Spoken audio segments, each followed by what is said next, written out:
What's up, Will and the whole Whoop team? Saw your recent job post for a head of social media and thought I would throw my hat in the ring with 3 quick ideas for how you can massively expand Whoop's brand footprint across all socials. And you know what they say about brands with big footprints. They wear big brand socks. My name's Adrian and I co-founded Dragonfruit. We scale content engines for leading impact-driven brands. And in the last 2 years have gotten over 1 billion views for our clients. So far that's included brands like Y Combinator, Linktree, ClickUp, and Elf Beauty, creators like Mr. Beast, Ali Abdaal, and Chris Williamson, and business leaders like Ryan Dice, Dan Martell, and Cody Sanchez. But before all this, I worked for the Peace Corps in the Dominican Republic for 3 years as a youth educator.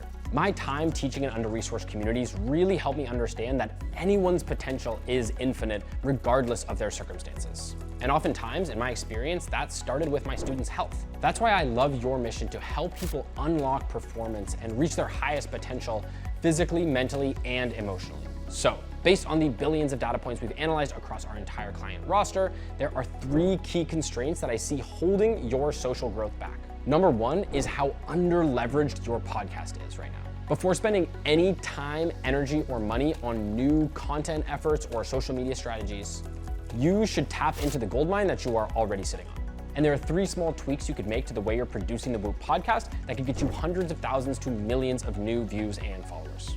The first is improving production quality. This might seem superficial, but in today's heavily saturated and competitive attention marketplace, it makes a difference. The first thing is these black borders have got to go.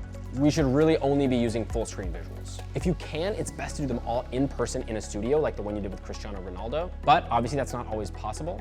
And because of that, it's really important that whoever the host of the podcast is has a 4K cam link and decent lighting and audio so that at least their footage during the podcast will be top-notch, even if we can't control that for the guest. Check out Chris Williamson, an old client, as an example. The next even bigger lever we can pull is your packaging for YouTube. Your team may already know this, but there are really only 2 drivers to YouTube's discovery algorithm. CTR, what percentage of people click on your video, and APV, how many of those people make it through. And CTR all comes down to packaging, the title and thumbnail. Starting with thumbnails, these are just way too busy to be clickable. We can totally get rid of the Whoop logo, the episode number, and the word podcasting. We also could probably come up with more compelling text than just the name of the guest. We're not really optimizing for search here, so SEO is kind of irrelevant. Only a tiny percentage of watch time on YouTube is due to search as a traffic source. So what we're really optimizing for is a stranger seeing this thumbnail on their homepage or on their recommended section and feeling compelled enough to click. That's why you see all top YouTube podcasts using either value or story-driven text on their thumbnails in order to drive that traffic. Also, the grayscale is gonna make it really hard to compete with all the other colorful and high contrast thumbnails that people are gonna be finding on their homepage.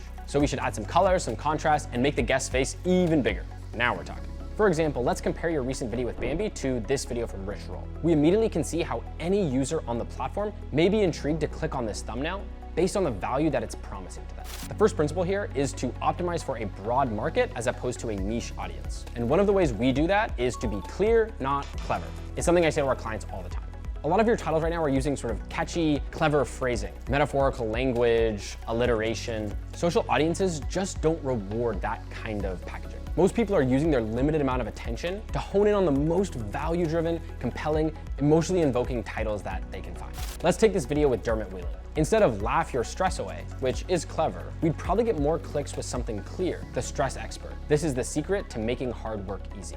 However, strong packaging through title and thumbnail optimization means nothing if it isn't immediately fulfilled on by the video itself. But right now, when people are clicking on the videos, they're getting a long static screen with no movement or visuals and just audio. This is undoubtedly causing a lot of people to immediately leave the video once they've clicked on it. Instead, we should replace these with cold opens, a short montage of some of the most compelling moments from the conversation, edited together with motion graphics, music, sound effects, subtitles, and more to make sure we immediately get people invested in the conversation and willing to watch as much of the video as possible. The last part of better leveraging the podcast is to create more clips for increased awareness and visibility. First, we should be creating 5 to 7 minute mid-form clips with their own optimized titles and thumbnails. Then we should also be cutting out 30 to 60 second short form clips and publishing those to every single platform every single day. Top podcasts will even often ramp up to 2 or 3 shorts a day. If you aim for 10 to 15 shorts you can pull out per episode, you should be good. And then one of those shorts can be your episode trailer. This is pretty much the same thing as that cold open montage at the beginning, but it's in vertical 9:16 format. So again, we can put it on every platform to drive more traffic back to that full long form episode. All right, podcast, check. Now what can we do on top of the podcast to really take our content strategy to the next level? It starts with addressing the second key constraint identified, which is a lack of purely education-based content.